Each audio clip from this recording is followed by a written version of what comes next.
Muito bem, voltamos a falar direto da página do Jornal Visão Espírita no YouTube e no Facebook para mais uma gota de Espiritismo, mais uma gota do Evangelho no Lar, a visita de Jesus à nossa casa, literalmente falando.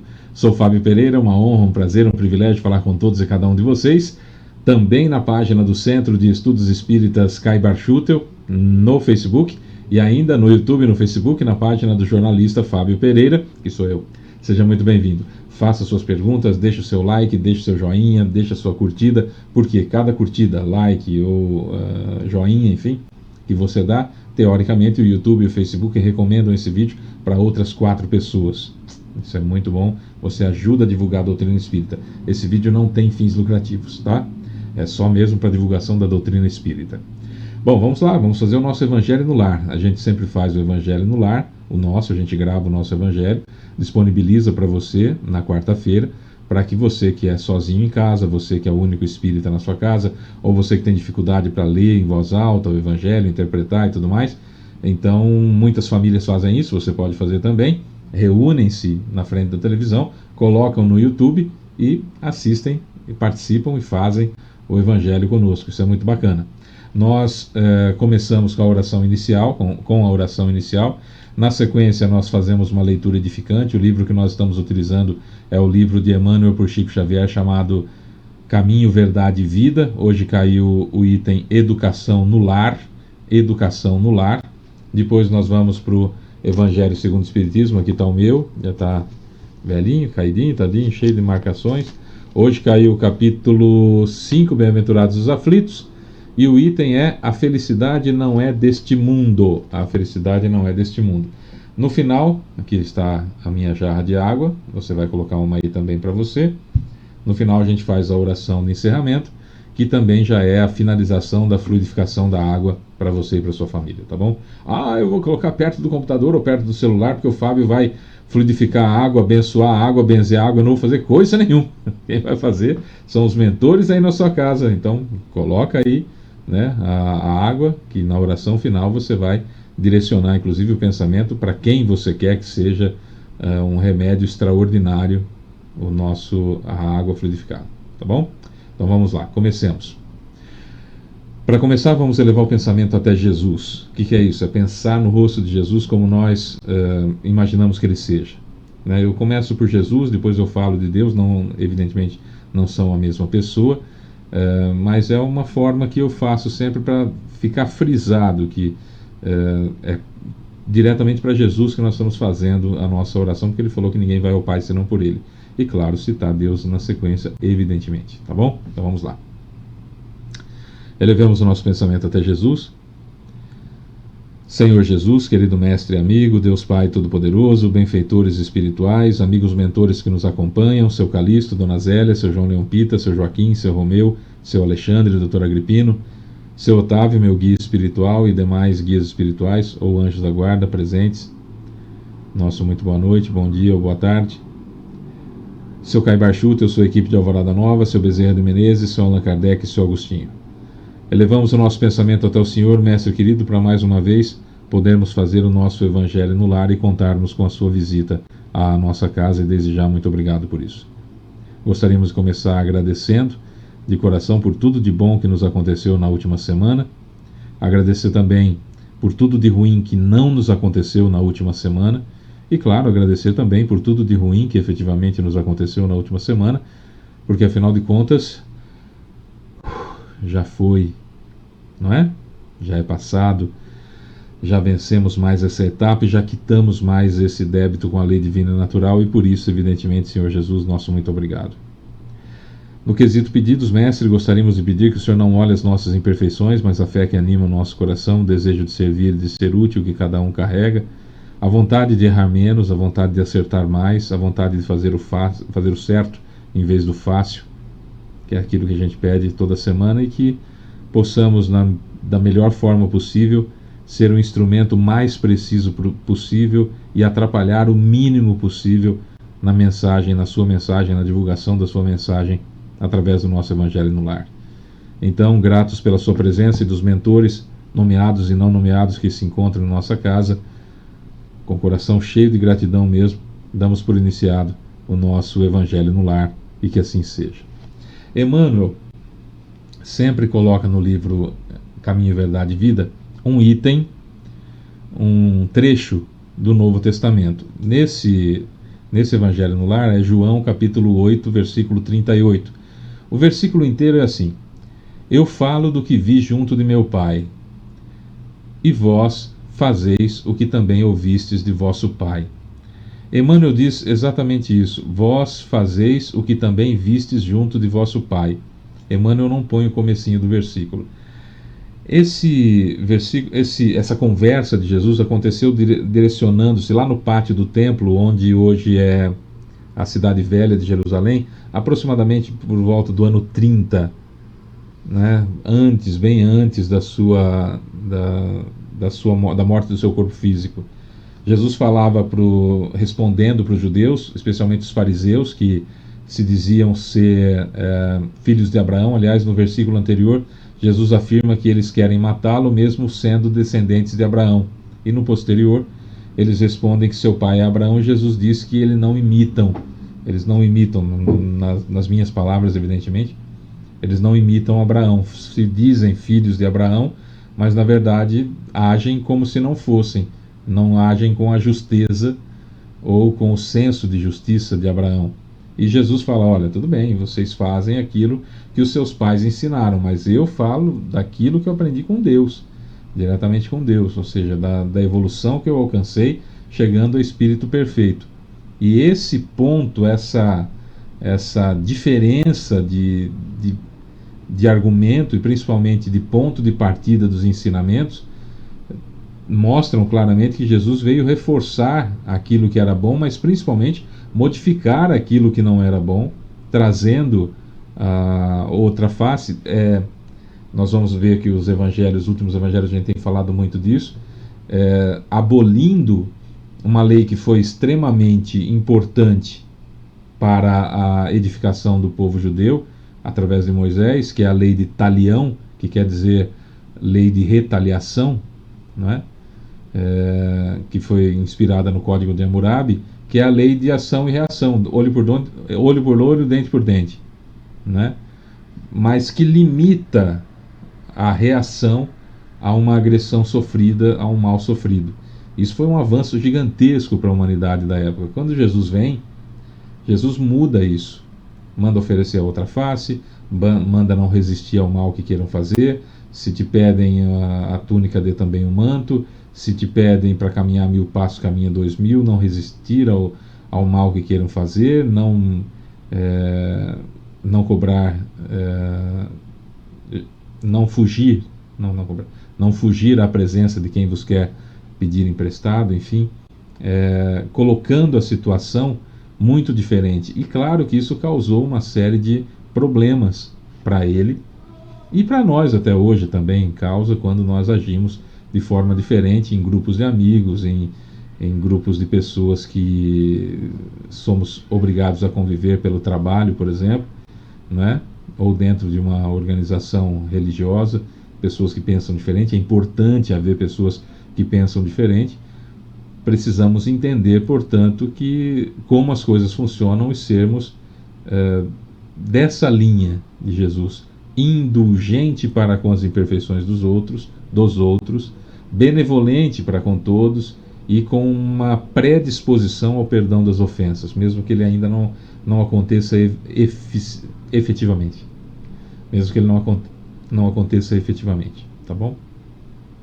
Acho que esse é um preâmbulo interessante para nós começarmos a entender aquilo que Emmanuel quer dizer. Mas Emmanuel pega uma vertente tão bacana dessa frase, que ele chama de educação no lar. Nossa, também é um espírito muito evoluído, né? É muito bacana. É assim, ó: vós fazeis o que também vistes junto de vosso Pai, Jesus. João capítulo 8, versículo 38. Emmanuel diz o seguinte: preconiza-se na atualidade do mundo uma educação pela liberdade plena dos instintos do ser humano, esquecendo-se pouco a pouco os antigos ensinamentos quanto à formação do caráter no lar. A coletividade, porém, cedo ou tarde, será compelida a reajustar seus propósitos. Os pais humanos têm de ser os primeiros mentores da criatura. De sua missão amorosa decorre a organização do ambiente justo. Meios corrompidos significam maus pais, entre os que, a peso de longos sacrifícios, conseguem manter na invigilância coletiva a segurança possível contra a desordem ameaçadora. A tarefa doméstica nunca será uma válvula para gozos improdutivos, porque constitui trabalho e cooperação com Deus. O homem ou a mulher que desejam ao mesmo tempo ser pais e gozadores da vida terrestre estão cegos e terminarão seus loucos esforços, espiritualmente falando, na vala comum da inutilidade. Debalde, tanto faz, debalde se improvisarão sociólogos para substituir a educação no lar por sucedâneos abstrusos que envenenam a alma. Só um espírito que haja compreendido a paternidade de Deus, acima de tudo, consegue escapar à lei pela qual os filhos sempre imitarão os pais, ainda quando esses sejam perversos. Ouçamos a palavra do Cristo e, se tendes filhos na terra, guardai a declaração do Mestre como advertência. Vós fazeis o que também vistes junto de vosso Pai. Emmanuel pegou uma frase de Jesus dita num contexto extremamente importante de mostrar as dificuldades de modificação pela qual nós passamos. Cedo ou tarde nós somos compelidos a ela, pela dor ou pelo amor. E naquela circunstância tão difícil, ele vem trazer uma receita. Olha que coisa mais linda, por isso que eu falei que era espetacular. Ele vem trazer uma receita de felicidade para você, para mim, para todos nós. Pronta. De uma advertência que Jesus fez há 2000 anos. Ou quase 2000 anos, porque foi no ano 30. Percebe? Claro que nós vamos estudar daqui a pouquinho que a felicidade não é desse mundo. Mas a paz de espírito é. Veja que coisa espetacular. Esse texto, escrito há tantos e tantos anos por Emmanuel através de Chico Xavier, traz para a atualidade essa tolice de não corrigir os filhos, de deixar que a culpa seja entrave à educação, que a culpa seja uma dificuldade gigantesca em falar não. Quando se tem culpa, quando você está culpado, quando você está culpada, quando eu estou culpado, quando nós estamos culpados, não conseguimos fazer efetivamente a educação ou implantar ou exemplificar a educação que nós precisamos dar aos nossos filhos. E isso é grave. Porque a partir do momento que eu tenho culpa por não estar fazendo algo que eu gostaria de fazer, e tapeio a minha consciência, engano a minha consciência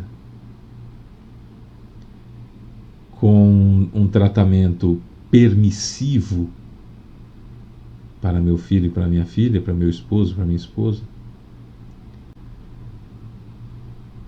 eu estou ficando bem com a minha consciência material, mas vai doer tanto, vai ser tão grave o meu encontro, claro que isso é metafórico que eu vou falar agora, o meu encontro com a minha consciência no plano espiritual, que vai ser desesperador. E Emmanuel gratuitamente nos dá uma receita extraordinária de como fazer o certo em vez do fácil, de mudar, de fazer diferente. Albert Einstein já dizia que é uma loucura, uma verdadeira loucura, fazer as coisas do mesmo jeito e esperar resultados diferentes. Via de regra, nós somos assim, né? Como diz o professor Mário Sérgio Cortella, é um grande absurdo, dizendo com as minhas palavras, quando alguém vê um problema qualquer, ou quando qualquer um de nós vemos um problema qualquer e dizemos assim: alguém tem que resolver o problema. E via de regra, comumente, normalmente, nós não nos incluímos nesse alguém que deve agir. E esperamos que alguém o faça. E olha que coisa estranha. Eu acho muito curioso quando a gente ouve assim. De repente falamos de política e alguém diz assim: o brasileiro não sabe votar. Quando eu estou animado, quando eu estou com paciência, eu pergunto assim: você nasceu aqui no Brasil?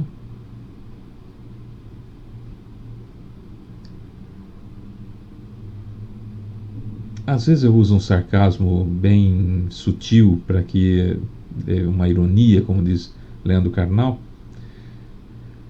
E às vezes a pessoa não percebe, a pessoa fala: sim, eu sou brasileiro, mas o brasileiro não sabe votar. Eu falo: mas por que não se colocou no meio? Né?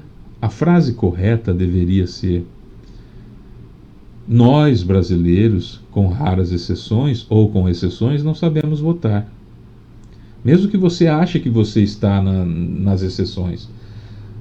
Não que exista uma norma, um jeito certo de falar. O que eu quero dizer aqui com jeito certo de falar é o seguinte: quando eu coloco essa situação, alguém tem que fazer alguma coisa, o brasileiro não sabe votar, eu estou terceirizando situações e me excluindo delas, de modo que a responsabilidade por aquele fato não recai sobre mim. E isso diz muito respeito àquilo que eu penso acerca de mim mesmo e acerca das situações de resolução ou enfrentamento dos problemas. Porque veja, há religiosos que dizem assim: aconteceu alguma coisa boa na vida dele, e o religioso diz assim: foi Deus quem pôs a mão, foi Deus quem fez.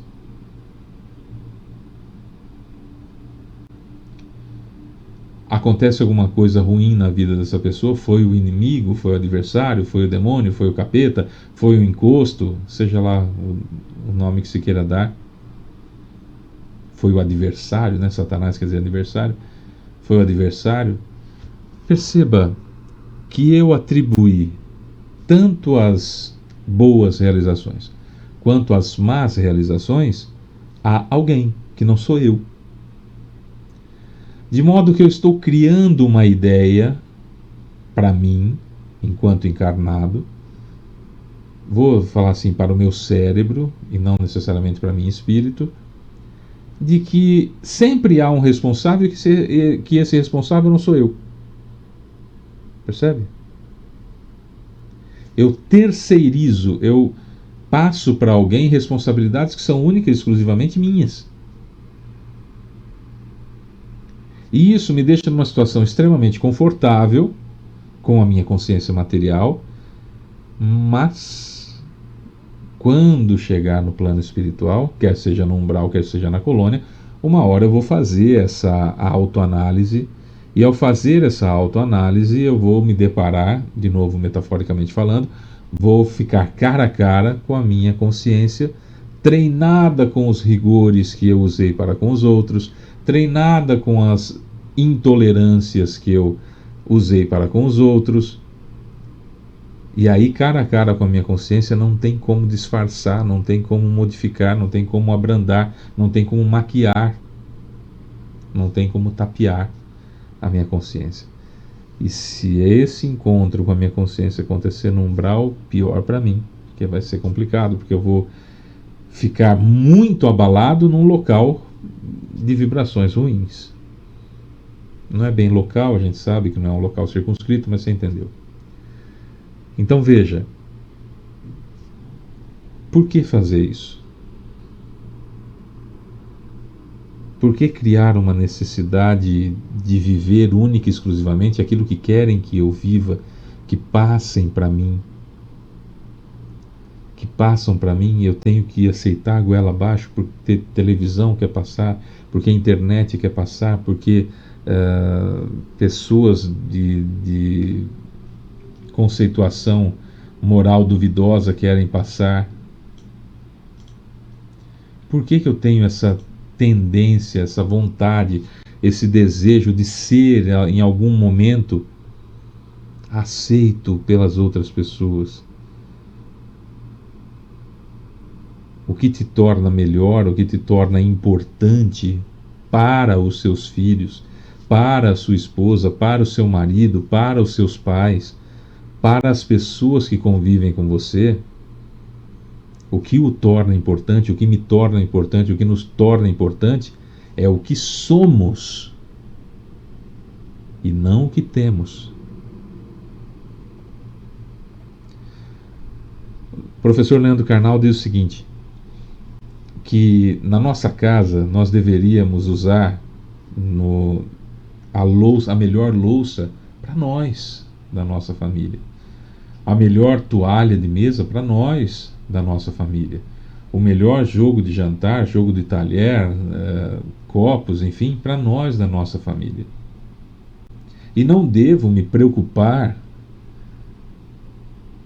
necessariamente com o que a visita vai achar, se por um acaso, quando eu receber visita, pelo fato de usar as louças melhores para a família, que acabam quebrando no uso do dia a dia, e aí quando eu for receber uma visita com pratos dispareados, que não são todos iguaizinhos no mesmo jogo e tudo mais, se isso afastar a visita, se isso chocar a visita, se isso incomodar a visita, essa pessoa não visitou você, ela visitou o seu jogo de jantar, ela visitou aquilo que você representa como objeto, como algo, e não como alguém. Então essa pessoa não é importante para você. Tratemos com dignidade, como devemos tratar a todos com dignidade, mas não é algo para eu me preocupar, não é algo para eu ficar, sabe? À mesa, já que estamos falando de educação ao lar, à mesa nós temos muitas situações importantes. Quando recebemos visita, né, erroneamente fazemos isso, colocamos o melhor. Não que seja errado colocar o melhor para as visitas, mas temos que colocar o melhor para nós também de casa, né? Colocamos o melhor, colocamos a melhor toalha e alguém derruba algo, um suco, sei lá, um refrigerante, alguma coisa nessa toalha. Imediatamente nós temos, não se preocupe, não tem problema, isso aí sai, isso lava, e deixamos a pessoa à vontade.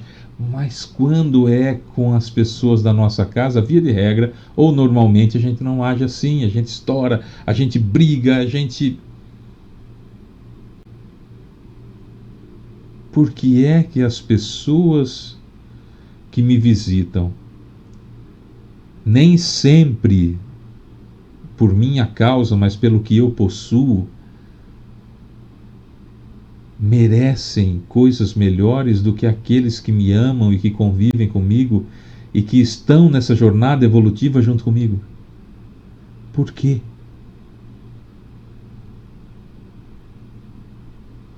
Fábio, mas o Espiritismo fala cada coisa, né?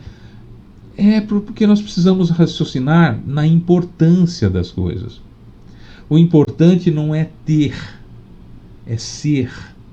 Falei com um sotaque, posso mudar. O importante não é ter, é ser. Posso mudar o sotaque. O importante não é ter, é ser. Pode ser qualquer sotaque.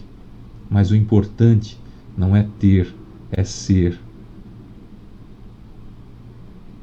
Pessoas há nesse mundo pobres, mas tão pobres que a única coisa que elas têm são milhares e milhares de notas de dinheiro. Há pessoas tão pobres nesse mundo que a única coisa que tem são bens.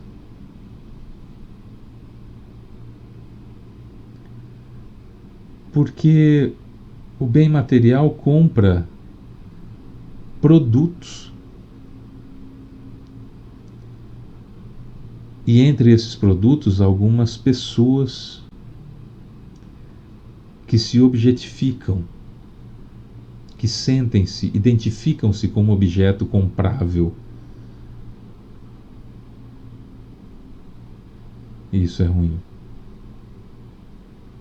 Isso é ruim. Em vão se improvisarão sociólogos para substituir a educação no lar por sucedâneos abstrusos que envenenam a alma, por fórmulas mágicas que não vira coisa nenhuma. Só um espírito que haja compreendido a paternidade de Deus acima de tudo consegue escapar à lei pela qual os filhos sempre imitarão os pais, ainda quando esses sejam perversos. Ouçamos a palavra do Cristo, e se tendes filhos na terra, guardai a declaração de Moisés como advertência, a declaração do Mestre como advertência. Vós fazeis o que também vistes junto de vosso Pai. Tem uma frase na filosofia que eu uso há muitos anos, desde que eu comecei a dar palestra, que é: o que você é grita tão alto que eu não escuto o que você diz. O que você é grita tão alto que eu não escuto o que você diz. Não são suas palavras, não são seus presentes, não são seus penduricalhos, não são seus bens que vão falar fundo na minha alma. O que vai falar fundo na minha alma é o que você é, como você se comporta, como você trata quem não tem a mesma abastança que você. É como você trata aqueles que hierarquicamente ou financeiramente lhe são inferiores.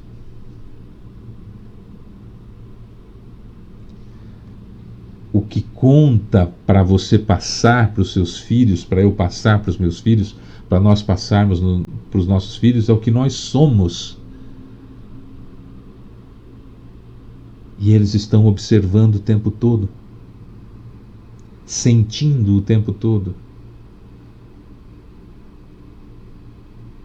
Que coisa mais linda, que orgulho será para nós quando infelizmente nos depararmos com a miséria à nossa volta e um filho, uma filha, um neto, uma neta olhar para você e dizer assim: conseguimos ajudar esse também, vovô, papai? Ou vovó, mamãe? Conseguimos ajudar esse também? Podemos ajudar este também? Quando uma criança agir dessa forma, ao seu lado, ao meu lado, ao nosso lado, diante das misérias desse mundo, fatalmente nós guardamos a declaração do Mestre como advertência. Vós fazeis o que também vistes junto de vosso Pai. Quando nossos filhos se preocuparem com alguém que não seja eles, teremos feito um bom trabalho. E embora a felicidade não seja desse mundo, há muitos momentos felizes, há muita coisa boa acontecendo na nossa vida. E as coisas que não são boas que acontecem na nossa vida dizem respeito única e exclusivamente a nós. Você, absolutamente você, é a única pessoa responsável por tudo de bom ou de ruim que acontece na sua vida. Só você. Você é a única pessoa responsável por tudo de bom ou de ruim que acontece na sua vida. Não se esqueça disso. No capítulo 5 do Evangelho segundo o Espiritismo, Bem-aventurados os aflitos, tem um item chamado A Felicidade Não É Desse Mundo, assinada pelo François-Nicolas Madeleine, que é o cardeal Morlot, que faleceu, o seu corpo morreu em 1862, e já em 1863, no ano seguinte, ele já deu a comunicação e Kardec colocou ele aqui, essa declaração dele no Evangelho segundo o Espiritismo, que ele era cardeal arcebispo de Paris, na França, desencarnou em 1862, alguém extremamente comprometido com os ensinamentos do Cristo, e que ao chegar na pátria espiritual, ao chegar no plano espiritual, conseguiu essa lucidez já extraordinária em um ano, que Kardec então imediatamente selecionou esse texto que nós vamos ler na íntegra aqui para vocês, que é muito interessante. A felicidade não é desse mundo. Não sou feliz. A felicidade não foi feita para mim, exclama geralmente o homem em todas as posições sociais. E isso, meus caros filhos, prova melhor do que todos os raciocínios possíveis a verdade dessa máxima do Eclesiastes: a felicidade não é deste mundo. Com efeito, nem a riqueza, nem o poder, nem mesmo a florida juventude são condições essenciais à felicidade. Digo mais, nem mesmo reunidas essas três condições tão desejadas, porquanto incessantemente se ouvem no seio das classes mais privilegiadas, pessoas de todas as idades se queixarem amargamente da situação em que se encontram. Diante de tal fato, é inconcebível que as classes laboriosas e militantes invejem com tanta ânsia a posição das que parecem favorecidas da fortuna. Neste mundo, por mais que faça, cada um tem a sua parte de labor, de trabalho e de miséria, sua conta de sofrimentos e de decepções, donde facilmente se chega à condição de que a Terra é um lugar de provas e expiações. Assim, pois, os que pregam que a Terra é a única morada do homem e que somente nela e numa só existência é que lhe cumpre alcançar o mais alto grau das felicidades que a sua natureza comporta, iludem-se e enganam os que os escutam, visto que demonstrado está, por experiência arquissecular, que só excepcionalmente esse globo apresenta as condições necessárias à completa felicidade do indivíduo. Um absurdo. Em tese geral, pode afirmar-se que a felicidade é uma utopia, a cuja conquista as gerações se lançam sucessivamente, sem jamais lograrem alcançá-la. Se o homem ajuizado é uma raridade nesse mundo, o homem absolutamente feliz jamais foi encontrado. O em que consiste a felicidade na Terra é coisa tão efêmera para aquele que não tem a guiá-lo à ponderação, que por um ano, um mês, uma semana de satisfação completa, todo o resto da existência é uma série de amarguras e decepções. E notai, meus caros filhos, que falo dos venturosos da Terra, dos que são invejados pela multidão. Conseguintemente, se a morada terrena são peculiares as provas e a expiação, forçoso é se admita que algures, longe, moradas há, mais favorecidas, onde o espírito, conquanto aprisionado ainda numa carne material, possui em toda a plenitude os gozos inerentes à vida humana. Tal a razão porque Deus semeou no vosso turbilhão esses belos planetas superiores para os quais os vossos esforços e as vossas tendências vos farão gravitar um dia, quando vos achardes suficientemente purificados e aperfeiçoados. Todavia, não deduzais das minhas palavras que a Terra esteja destinada para sempre a ser uma penitenciária. Não, certamente que não. Dos progressos já realizados, podeis facilmente deduzir os progressos futuros, e dos melhoramentos sociais conseguidos, novos e mais fecundos melhoramentos acontecerão. Essa é a tarefa imensa cuja execução cabe à nova doutrina que os Espíritos vos revelaram, o Espiritismo. Assim, pois, meus queridos filhos, que uma santa emulação vos anime, e que cada um de vós se despoje do homem velho. Deveis todos consagrar-vos à propagação desse Espiritismo que já deu começo à vossa própria regeneração. Corre-vos o dever de fazer que os vossos irmãos participem dos raios da sagrada luz. Mãos, portanto, à obra, meus muito queridos filhos, que nessa reunião solene todos os vossos corações aspirem a esse grandioso objetivo de preparar para as gerações por vindouras um mundo onde já não seja vã a palavra felicidade. François-Nicolas Madeleine, Cardeal Morlot, Paris, 1863. Olha, realmente a felicidade plena na Terra não existe. Momentos felizes há, situações boas acontecem, e vocês vão reparar que isso sempre acontece quando nós proporcionamos felicidade a alguém. Vou trocar a palavra? Quando a gente proporciona alegria para alguém, satisfação para alguém, realização para alguém, o bem para alguém. Essa é a fórmula dos momentos felizes, da felicidade que um dia alcançaremos plenamente. Fazer o outro feliz. Isso. Quando eu oriento um filho, uma filha com um não, por mais que eu lhe cause frustração naquele momento, eu estou preparando para os golpes que virão na vida, porque ele tem um planejamento encarnatório, com delitos graves no passado, e que precisarão ser reparados, consertados agora. E fatalmente a consciência dele ou dela, né, filho ou filha,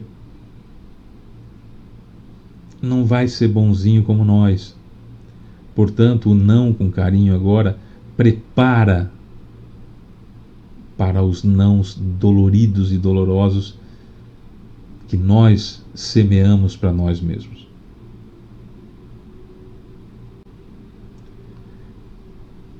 A Terra é um planeta de provas e expiações, passando agora para a regeneração, e muita coisa vai mudar. Se nós olharmos para trás, evidentemente a Terra mudou muito. Tecnologicamente, meu Deus do céu, nos últimos 50 anos, não precisa nem falar, né? Quem tem a minha idade, eu estou com 54 anos, quem tem a minha idade viu essa transformação tecnológica acontecer assim, de uma maneira absurdamente rápida em pouco tempo. Imagina daqui 50 anos como estaremos. Inteligência artificial agora chegando, ajudando e maltratando. Tanta coisa vai acontecer ainda. Mas sabe o que não muda? Não muda a fórmula da felicidade. E a fórmula da felicidade é um bip. Bip! É um bip na nossa cabeça. BIP, por quê? É um acrônimo. B, de benevolência para com todos. I, de indulgência para com as imperfeições dos outros.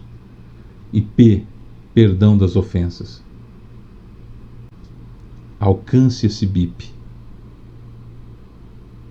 E a felicidade estará à sua frente, com você, o tempo que você conseguir manter esse BIP na sua vida. Como é um planeta de provas e expiações, a gente deixa o BIP para lá às vezes, né? É isso. Dá para a gente fazer o certo. Eu preciso querer. Dá para eu querer ser, ao invés de ter. Dá. Fábio, mas como é que eu faço? Eu preciso trabalhar, eu preciso sustentar minha família, eu preciso ter um pouco de ambição para que a economia gire e para que seja melhor para todo mundo. Sim. Tenha, mas seja. Percebeu? É igual você ter uma piscina gigantesca na sua casa. Só para você? Quantas vezes você vai usar? Mas ao receber amigos ali, não fica agradável? Não fica legal? Todos se divertem. Eu tinha, para encerrar, eu tinha 11 para 12 anos. Eu estava na quinta série, 11 para 12 anos. 11 para 12 anos. E eu tinha um amigo de escola muito rico. Muito rico. E eu muito pobre. E nós tínhamos amizade, criança na escola, escola pública. Nós tínhamos amizade, conversávamos. Enfim, eu ia na casa dele, ele ia na minha casa. Tinha pé de manga na minha casa, tinha pé de abacate, pé de laranja. Nós íamos na casa dele, na casa do pai dele, principalmente, que era perto da minha casa. Na casa da mãe dele, às vezes a gente ia também. E sempre que chegava no final de semana, ele ia embora todo chateado. Ele ia embora todo chateado que ele ia para casa do avô dele, milionário na cidade.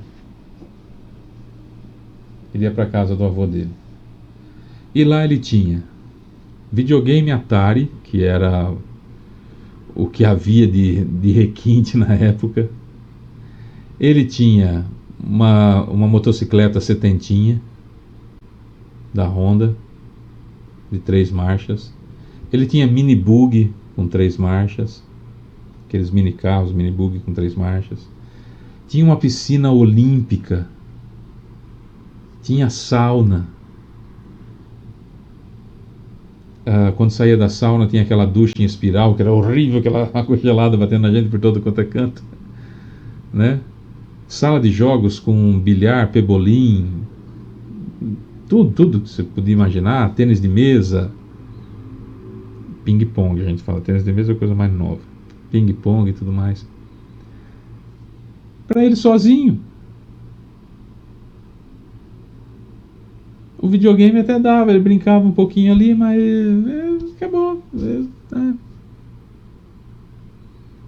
Vou entrar na piscina, vou entrar na sala sozinho, né?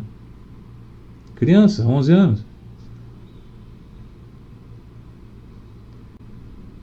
Até que um dia ele falou, eu não quero ir. Aí a mãe dele, uma pessoa extraordinária, tem um carinho gigantesco por ela, uma pessoa notável.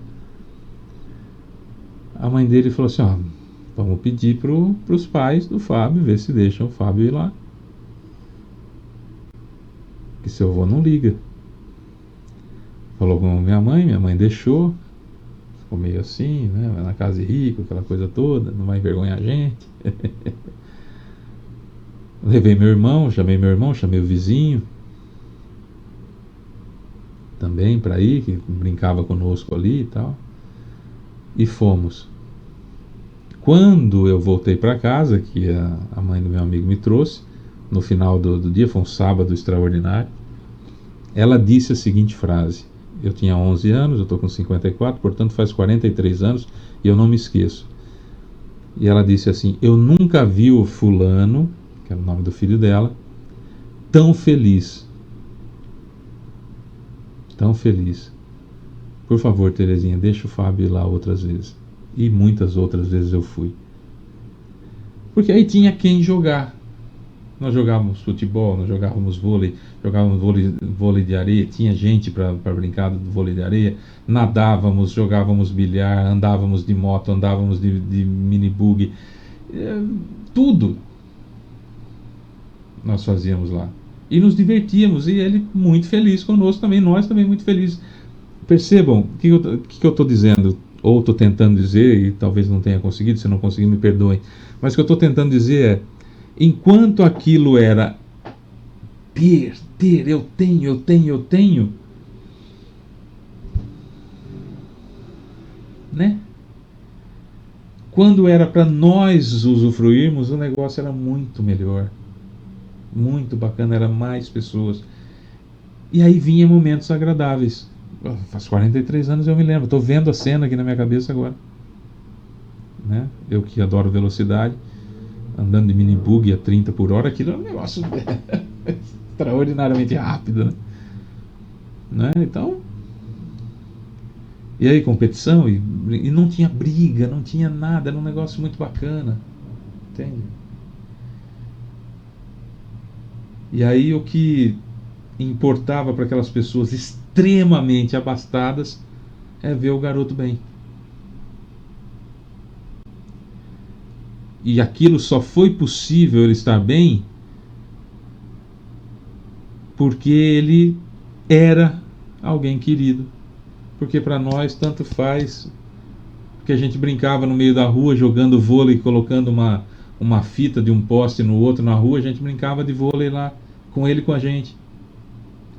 A gente andava de carrinho de rolimã no asfalto, fazendo circuito, e ele com a gente.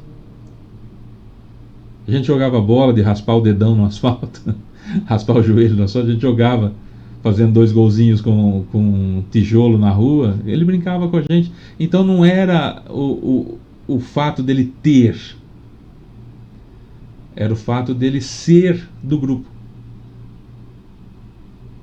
Porque para nós tanto faz se ele tinha dinheiro. Se a gente não ia lá, ele brincava com a gente ali e estava tudo certo. Entende? Naquele momento as pessoas perceberam, não sei se depois também, embora, como eu disse, a mãe dele é uma pessoa de uma nobreza extraordinária, que o ter não faz diferença. Porque o ter sem ser amigo, porque não se trata de ter amigos para atrair, de ser amigo, o ter sem ser não resolvia absolutamente nada. Quando você sai do ter para o ser, é diferente. Ah, Fábio, mas quer dizer que o espírita é contra o conforto? Não, o espírita não é contra o conforto. A economia precisa girar, mas o espírita não pode dormir no seu conforto sem qualquer preocupação com quem não tem o mesmo. Percebeu?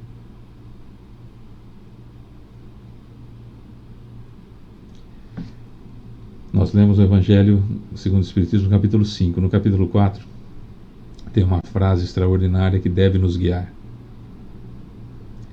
Quando vir o meu irmão sofrendo, devo perguntar a mim mesmo que meios Deus, em sua infinita bondade, colocou em minhas mãos para diminuir o sofrimento do meu irmão. Quando eu vir o meu irmão sofrendo, devo perguntar a mim mesmo que meios Deus, em sua infinita bondade, colocou em minhas mãos, que meios colocou em minhas mãos para diminuir o sofrimento do meu irmão. Isso é ser. Fábio, mas o que eu tenho, eu consigo ajudar uma pessoa. Óbolo da viúva, extraordinário, faça isso. Fábio, o que eu tenho é possível ajudar 10 pessoas. Ótimo, faça. Fábio, o que eu tenho eu consigo ajudar 1000 pessoas. Ótimo, faça. Ah, Fábio, eu trabalhei, dei duro e conquistei tudo que eu conquistei para ficar dando para os outros. Como disse um político nas eleições passadas, que tristeza para você.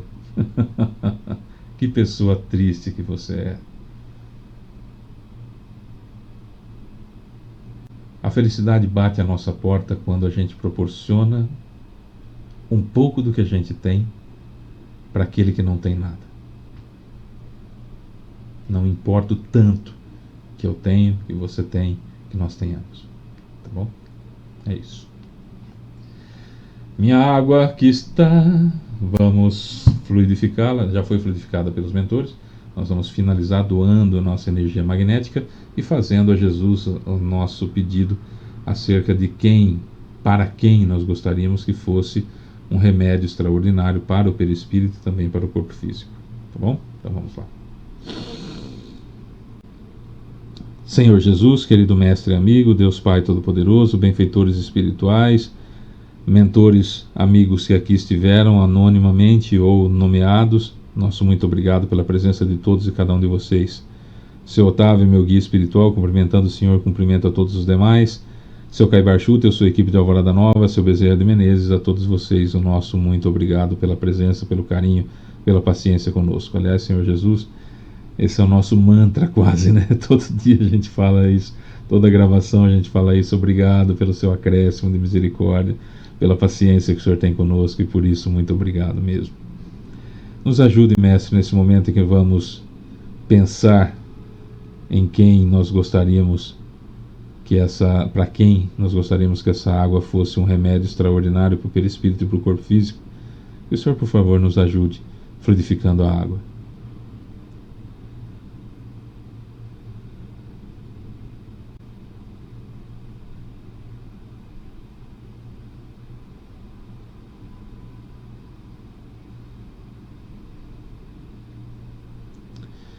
Que assim seja, Senhor. Muito obrigado. pelo carinho, muito obrigado pela presença, pelo acréscimo de misericórdia. Um beijo enorme no seu coração e até a próxima semana, se Deus quiser.